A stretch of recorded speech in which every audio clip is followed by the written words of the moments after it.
அன்பான மாணவர்களே, இதற்கு முந்தைய வீடியோவில் நாம் 12ஆம் வகுப்பு விலங்கியலில் தடைகாப்பு குறை நோய்கள் பார்த்தோம். தற்பொழுது நாம் பார்க்க இருப்பது சுயத்தடை காப்பு நோய்கள் என்ற தலைப்பில் பார்க்க இருக்கின்றோம். இந்த சுயத்தடை காப்பு நோய் என்பது சுய மற்றும் அயல் மூலக்கூறுனா ஒரு ஆன்டிஜன், வெளியிலிருந்து வரக்கூடிய ஆன்டிஜன், சுய மற்றும் அயல் மூலக்கூறுகளை பிரித்தறிய இயலாத தன்மையினால் ஏற்படும் வழக்கத்திற்கு மாறான தடைகாப்பு துலங்களின் விளைவு தான் சுயத்தடை காப்பு நோயை ஏற்படுத்துன்னு சொல்கிறோம். இப்போ சுயத்தடை காப்பு நோய் என்பது சுய மற்றும் அயல் மூலக்கூறுகளை பிரித்தறிய இயலாத தன்மையினால் ஏற்படும் வழக்கத்திற்கு மாறான தடைகாப்பு துலங்களின் விளைவு. நமது உடல் சுய எதிர்ப்பொருட்களையும் மற்றும் செல் நச்சாக்கட்டி செல்கள் போன்றவற்றையும் உற்பத்தி செய்து நமது திசுக்களை அழிக்கிறது. நமது உடல் சுய எதிர்ப்பொருட்களையும் மற்றும் செல் நச்சாக்கட்டி செல்களையும் உற்பத்தி செய்து நமது உடலில் உள்ள திசுக்களை இது அழிக்கிறது. இப்போ நம்ம உடலில் உள்ள பொருட்களே நம்மளுக்கு எதிராக செயல்படக்கூடியது. இது நோய்த்தன்மையை வெளியிட்டு சுய தடைகாப்பு நோயாக அறியப்படுகிறது. இது நோய் தன்மையாக வெளிப்பட்டு சுய தடைகாப்பு நோயாக அறியப்படுகிறது. இவ்வகையில் சுய தடைகாப்பு குறைபாடு என்பது இலக்கு தவறிய தடைகாப்பு துலங்களாகும். சுய தடைகாப்பு குறைபாடு என்பது இலக்கு தவறிய தடைகாப்பு துலங்களாகும். இதில் டி செல் மற்றும் சுய எதிர்ப்பொருளுடன் விருந்தோம்பியினுடைய எதிர்ப்பொருள் தூண்டிகள் வினைபுரிவது கண்டறியப்பட்டுள்ளது. உடலின் செல்களே அதே உடலில் உள்ள அந்த ஆன்டிஜன் உடலில் உள்ள எதிர்ப்பொருள் தூண்டிகளாக செயல்படுது. உடலின் செல்களே அதே உடலில் ஆன்டிஜன்களாக செயல்படுவது சுய எதிர்ப்பொருள் தூண்டிகள் அல்லது ஆட்டோ ஆன்டிஜன் என்று அழைக்கப்படுகிறது. இந்த சுய தடைகாப்பு நோய்கள் மனிதனில் 2 பெரும்பிரிவுகளாக பிரிக்கப்பட்டுள்ளன. அவை ஒன்று உறுப்பு சார்ந்த, இன்னொன்று உறுப்பு சாரா சுய தடைகாப்பு நோய்னு சொல்கிறாங்க. உறுப்பு சார்ந்த நோயில் சுய தடைகாப்பு நிகழ்வுகள் இருக்குல்ல, அது பெரும்பாலும் ஏதேனும் ஒரு குறிப்பிட்ட உறுப்புக்கு எதிராகவே அமைகின்றது. ஆனால் உறுப்பு சாரா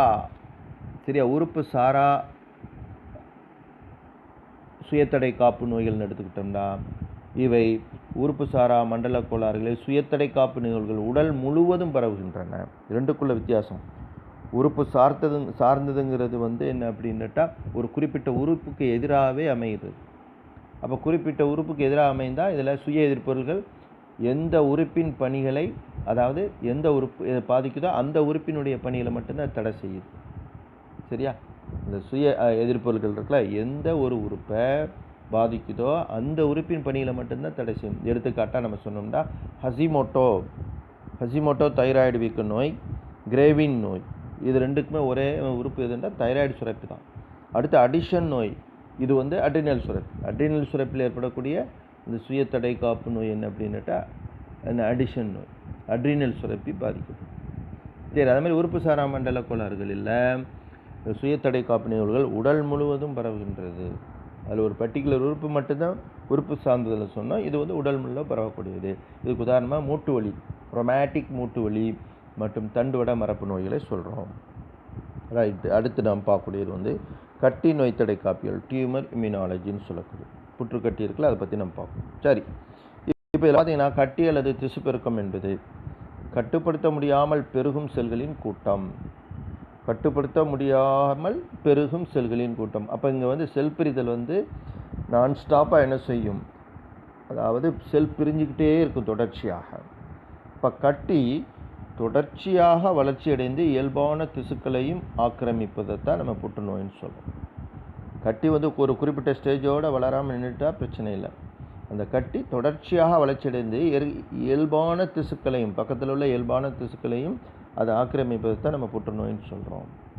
கட்டியில் இருந்து உடலின் மற்ற பாகங்களுக்கும் பரவி 2ஆம் நிலை கட்டிகளை ஏற்படுத்தக்கூடிய அந்த நிலைக்கு தான் வேற்றிட பரவல் அல்லது மெட்டாஸ்டாசிஸ். இது ஒரு 2 மார்க்கில் கேட்கலாம். மெட்டாஸ்டாசிஸ் என்றால் என்ன அப்படின்னு கேட்டால், அதாவது என்ன சொல்கிறாங்களா, கட்டியிலிருந்து அந்த செல்களானது உடலின் மற்ற பாகங்களுக்கும் பரவி 2ஆம் நிலை கட்டிகளை ஏற்படுத்துகின்றன. இந்நிலையை வேற்றிட பரவல் அல்லது மெட்டாஸ்டாசிஸ் என்று அழைக்கிறோம். இப்போ இந்த புற்றுக்கட்டிகளை பண்புல அடிப்படைகளில் 2 வகையாக பிரிக்கிறோம். ஒன்று பினைன், இன்னொன்று மேலிக்னன்ட். பினைன் என்பது சாதாரண கட்டி, மேலிக்னன்ட் என்பது புற்றுநோய் கட்டி.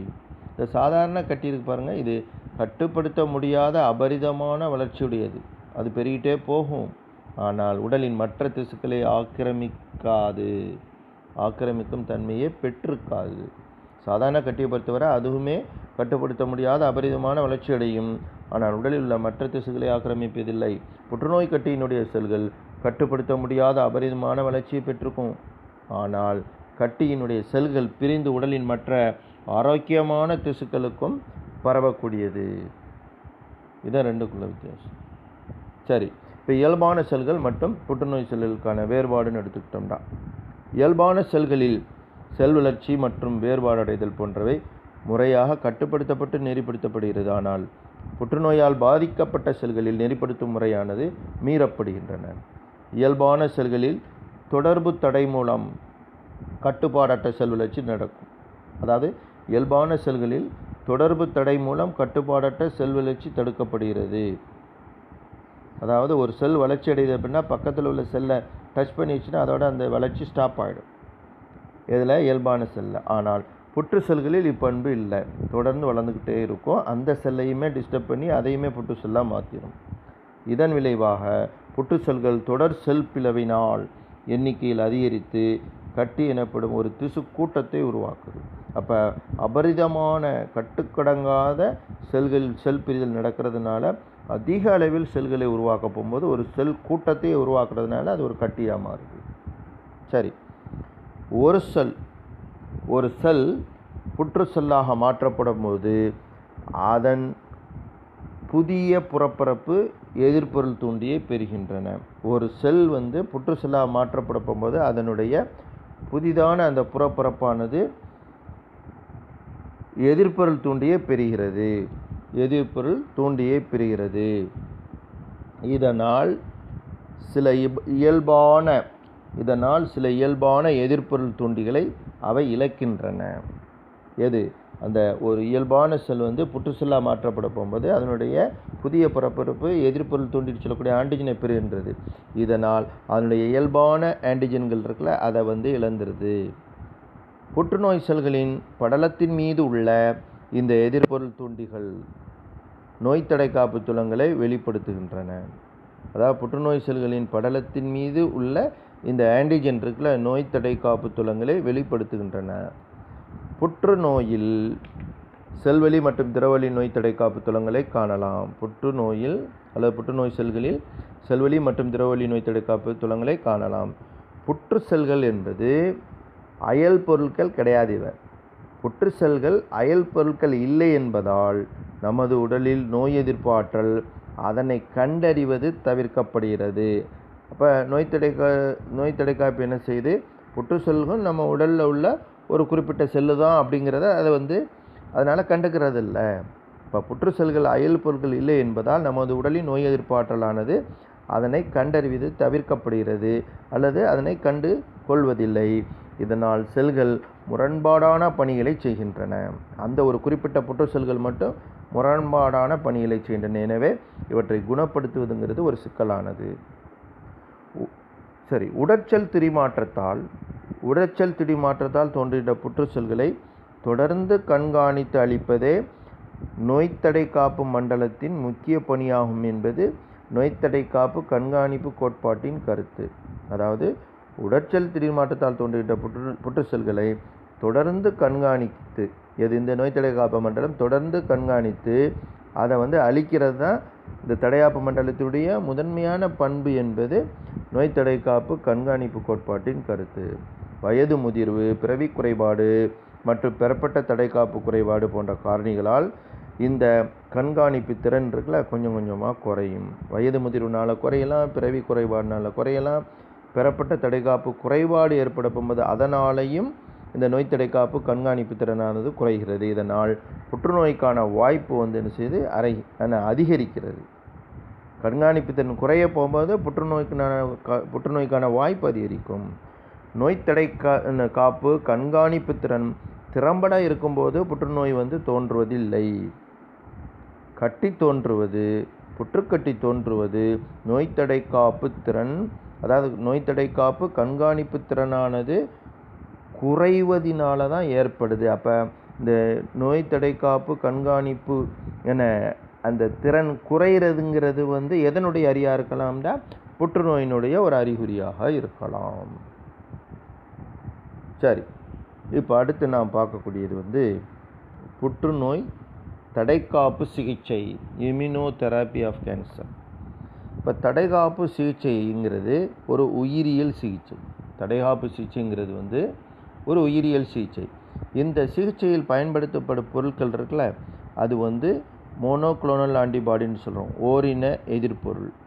இந்த மோனோக்ளோனல் ஆன்டிபாடின்னு சொல்லக்கூடிய ஓரின எதிர்ப்பொருள்கள் இருக்கிற உடல் அல்லது ஆய்வகத்தில் உருவாக்கப்படுகிறது. உடல்லையோ அல்லது ஆய்வகத்திலேயோ உருவாக்கப்படுகிறது. இந்த மோனோக்ளோனல் ஆன்டிபாடின்னு சொல்லக்கூடிய ஓரின எதிர்ப்பொருட்கள் மூலம் நோய் தடை காப்பு அமைப்பின் பணியினை எதிர்க்கவோ அல்லது மேம்படுத்தவோ முடியும். புற்றுநோய்க்கு எதிரான தடைகாப்பு சிகிச்சை பல்வேறு வகைகளில் மேற்கொள்ளப்படுகிறது.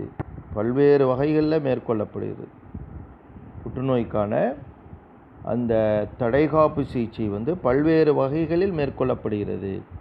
புற்றுக்கட்டிய உடலிலிருந்து அறுவை சிகிச்சை மூலம் நீக்கிய பிறகு மீதம் உள்ள அந்த எஞ்சிய பகுதி இருக்குல்ல, அந்த எஞ்சிய புற்று செல்களை நோய் தடை காப்பு சிகிச்சையின் மூலம் நீக்குவது ஒரு முக்கியமான ஒரு செயல். ஏன்னு கேட்டால், ஏற்கனவே எந்த இடத்துல நம்ம அறுவை சிகிச்சை செஞ்சு இந்த புற்றுக்கட்டியை நீக்கிட்டோமோ அந்த இடத்துல எந்த செல்களும் இருக்கக்கூடாது. மீதம் இருந்தால் செல்கள் இருந்தால், ஏன்னா மொத்தமாக எடுக்கிறது எடுத்தால் இயல்பான செல்களையும் சேர்த்து எடுக்க வேண்டியிருக்கும். அதனால் அந்த ஒரு குறிப்பிட்ட அளவு செல்களை ஃபுல்லாக புற்றுக்கட்டியில் ஃபுல்லாக நீக்கிட்டு எஞ்சியுள்ள அந்த மீதி இருக்கக்கூடிய புற்று செல்களை கண்டிப்பாக நீக்கணும். அப்படி நீக்கலைன்னா மறுபடியும் அந்த இடத்துல கட்டிகள் வளருவதற்கான வாய்ப்பு இருக்குது. அதை எப்படி பண்ணுறாங்க அப்படின்னு கேட்டால், கூட்டு அறுவை சிகிச்சை, கதிர்வீச்சு சிகிச்சை, வேதி சிகிச்சை மற்றும் நோய் தடை காப்பு சிகிச்சை போன்ற ஒருங்கிணைந்த சிகிச்சை முறைகளை பின்பற்றுவதன் மூலம் புற்றுநோய்க்கு எதிரான சிறந்த பலனை நாம் பெற முடியும். அப்போ புற்றுக்கட்டிக்கு சிகிச்சை செய்யுங்கிறது ஒரு சிகிச்சையோடு முடிஞ்சிடாது. அது அறுவை சிகிச்சை இருக்கும், என்ன சர்ஜரின்னு சொல்கிறோம்.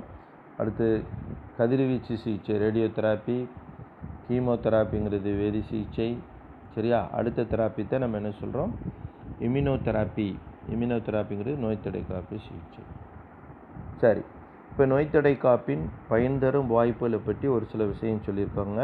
பயன் தரும் வாய்ப்புகள் எப்படின்னு கேட்டால், ஒருத்தர் இப்போ இம்யூனாலஜி பிஎஸ்சி இம்யூனாலஜி படிச்சிருக்காருண்டா அவருக்கு வேலை வாய்ப்பு இருக்குதா அப்படிங்கிறத பற்றி சொல்லியிருக்கு.